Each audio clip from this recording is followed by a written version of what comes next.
Buenas tardes. Mi nombre es Natalia Pachón, estudiante de Derecho de séptimo semestre de la Universidad Militar Nueva Granada. Y en este espacio voy a exponer el artículo que constituye el trabajo final de la materia electiva de responsabilidad estatal, para lo cual elegí el tema de la responsabilidad del Estado dentro del servicio de bienestar familiar en los hogares sustitutos.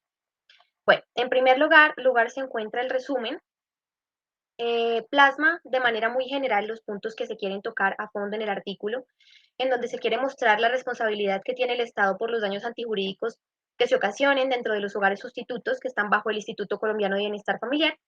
para lo cual se estudia un poco el artículo 90 constitucional, en qué consiste el procedimiento administrativo de restablecimiento de derechos establecido por el Código de Infancia y Adolescencia, así como también se estudia cuáles son los requisitos que debe cumplir el hogar sustituto, perdón, para luego exponer un caso en donde se da la vulneración de los derechos fundamentales a una menor por su madre sustituta, y así mirar de qué manera opera la falla en el servicio en estos casos. Bueno, eh, sigue la introducción. Dentro de la introducción se plasma el objeto principal eh, del ICBF, el cual es la entidad encargada de velar por la salvaguarda de los derechos de la primera infancia, infancia y adolescencia, en aras de proporcionar una atención especial a los niños, niñas y adolescentes que se encuentran en condiciones de amenaza, inobservancia o vulneración de sus derechos, entre otros temas como la puesta en práctica de unas medidas de restablecimiento de derechos establecidas por la ley, una de ellas la ubicación en hogares sustitutos, que como se verá más adelante ha sido partícipe del sometimiento de los niños, niñas y adolescentes a una situación que continúa afectando su dignidad e integridad, ya sea de manera física, verbal o psicológica, lo que constituye una falla al sistema de protección que enmarca el Estado por medio del ICBF. En consecuencia a esto, surge una pregunta, una incógnita, y es cómo se debe dar la responsabilidad del Estado para enmendar de manera integral los daños ocasionados en el servicio de bienestar familiar a los niños, niñas y adolescentes dentro de los hogares sustitutos. Bueno, la justificación de la investigación, básicamente, en palabras resumidas, con este trabajo quise abrir paso a que dentro del interrogante jurídico planteado se discuta no solamente la manera en cómo actúa el Estado para resarcir los daños ocasionados, sino también permitir cuestionarnos en cuanto a hasta dónde ha llegado la negligencia por parte de los agentes estatales que tienen la obligación de garantizar los derechos de los niños, niñas y adolescentes para que estos estén siendo doblemente afectados, sus derechos estén doblemente vulnerados cuando están en estos hogares, creando un quebrantamiento fatal sobre el concepto constitucional que ostentan los niños en nuestra sociedad. Como objetivo general se encuentra estudiar la responsabilidad del Estado por los daños ocasionados en el servicio público de bienestar familiar, y como objetivos específicos se encuentran tres, que es describir las situaciones en las que los niños, niñas y adolescentes bajo el cuidado de los padres sustitutos resultan víctimas de daños. También centrar el estudio de la responsabilidad del Estado en el marco que tiene como garante fundamental de los derechos de los niños, niñas y adolescentes, y también un análisis de cómo es endilgable la falla en el servicio al Estado en estos casos. Bueno, el diseño metodológico se centra en una reflexión sobre las determinaciones del interrogante jurídico con base en fuentes doctrinarias del derecho, en concordancia con la jurisprudencia del Consejo de Estado, la Corte Suprema de Justicia y la normatividad colombiana. Ya entrando en materia sobre este capítulo, que es el artículo 90 de la Constitución Política de Colombia en relación con el compromiso de la responsabilidad respecto de los niños, niñas y adolescentes, es muy importante porque pone de presente la importancia que tienen los niños en un marco constitucional, y también pues se debe llevar un hilo conductor que nos permita comprender este capítulo. Entonces, para ello se inicia con un análisis doctrinal de lo que es la responsabilidad, citando la teoría kantiana, que se centra en el cuestionamiento y juzgamiento del actuar propio por medio de una ley natural que nos permite crear las diferencias entre lo que es bueno y lo que es malo para así poder discernir sobre las consecuencias de determinadas situaciones por mis acciones. Entonces, se contextualiza la responsabilidad como la relación entre un acto que acarrea un quebrantamiento de intereses legítimos en cuanto a un sujeto que no tiene el deber jurídico de soportarlo, y por otra parte se cita la jurisprudencia del Consejo de Estado, que ha manifestado que para la existencia de la responsabilidad debe haber unos hechos dañosos demostrados probatoriamente, un daño antijurídico, una relación de causalidad entre los daños y el hecho y la imputación al Estado. Entonces, de esta manera, se aborda el artículo 90 de la Constitución Política, el cual dispone que el Estado tiene la obligación de responder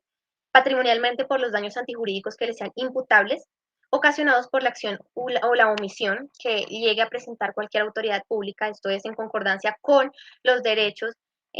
o los deberes y principios del Estado social de derecho, que nos lleva a trazar un sentido importante respecto de los daños que se generan a los niños en el orden de ideas que constitucional y convencionalmente sus derechos tienen prevalencia con relación a los derechos de los demás. Básicamente, de eso es lo que habla este capítulo. Se citan preceptos de la Convención sobre los derechos del niño, etc. En la contextualización del procedimiento administrativo de restablecimiento de derechos, pues este procedimiento nace por medio de la Ley 1098 del 2006, donde se expide el Código de Infancia y Adolescencia, eh, y pues por medio de bien sea el niño, niña o adolescente o cualquier otra persona que observe la vulneración o la puesta en peligro de sus derechos, puede dar aviso al defensor o comisario de familia o en su defecto a la policía, al inspector de policía para que éste dé el aviso como tal de esta vulneración. Ahora bien, en cuanto al trámite de la solicitud, la Corte Constitucional precisa eh, sobre una ley, que es la 1878, que entra a modificar las condiciones del procedimiento en cuanto a su mismo proceder y en cuanto a los términos, que a su vez es complementada por esta sentencia, la T336 del 2019, donde sustenta que el término para esto es de 6 meses para este procedimiento, a partir del conocimiento de la amenaza, y aquí es importante señalar que a consideración de la gravedad de la vulneración de los derechos a ese niño, niña o adolescente, puede ser llevado a un hogar sustituto, que es una modalidad de acogimiento familiar mientras se surte el proceso de restablecimiento de derechos. Bueno, en cuanto a este tema, este capítulo pues señala a grosso modo cómo es el procedimiento que debe acatar el ICBF para verificar y seleccionar el hogar sustituto. Entonces, en primera medida, estos deben demostrar habilidades de crianza. También tienen unos límites de edad, deben contar con buenas condiciones de salud, disponer de tiempo,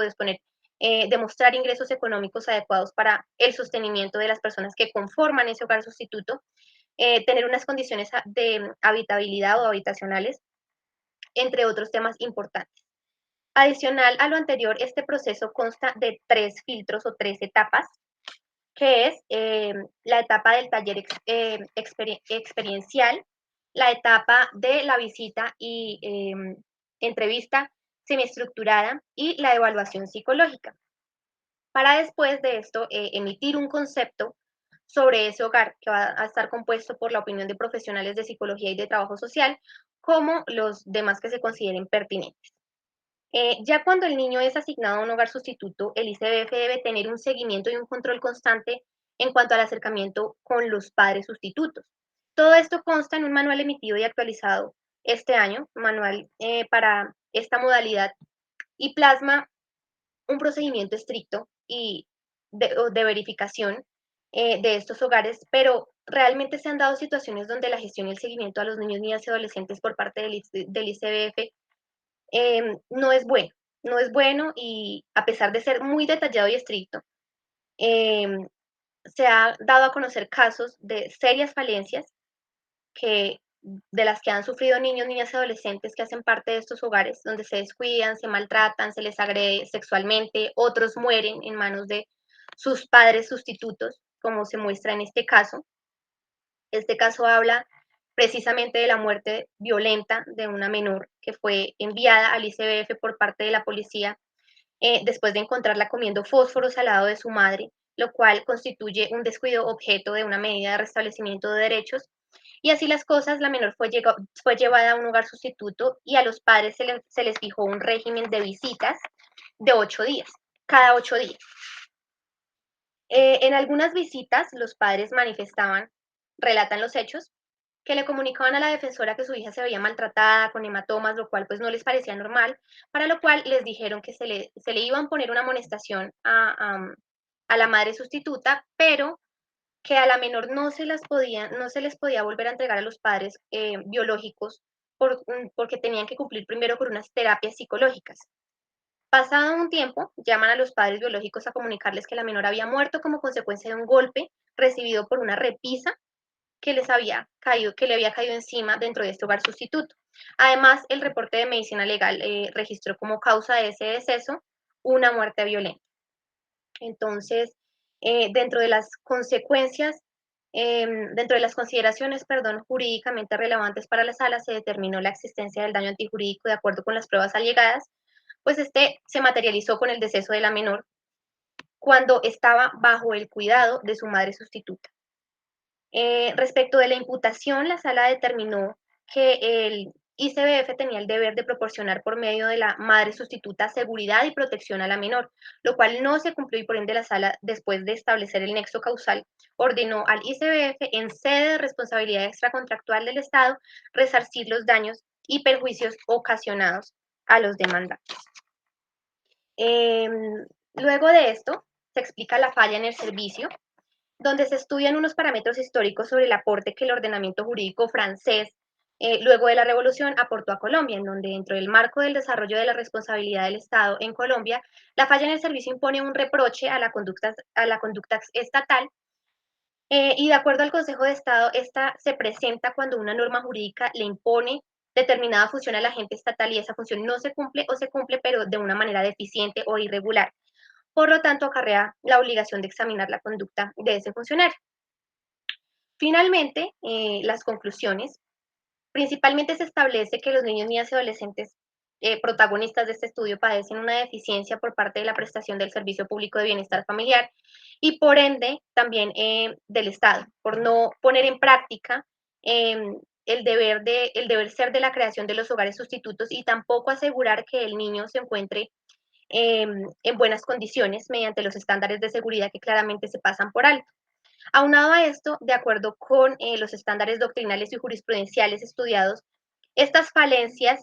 son constitutivas de una falla del servicio en la que incurre el Instituto Colombiano de Bienestar Familiar, toda vez que se ha desconocido las exigencias constitucionales de protección a la vida, protección a la salud, protección a la integridad que se deben proporcionar a los niños, niñas y adolescentes, lo cual en relación con la cláusula de responsabilidad del Estado, el artículo 90 tiene la obligación de garantizar a los particulares el resarcimiento de los daños antijurídicos causados por el actuar indebido de sus agentes. Básicamente de esto se constituyó mi trabajo. Muchas gracias.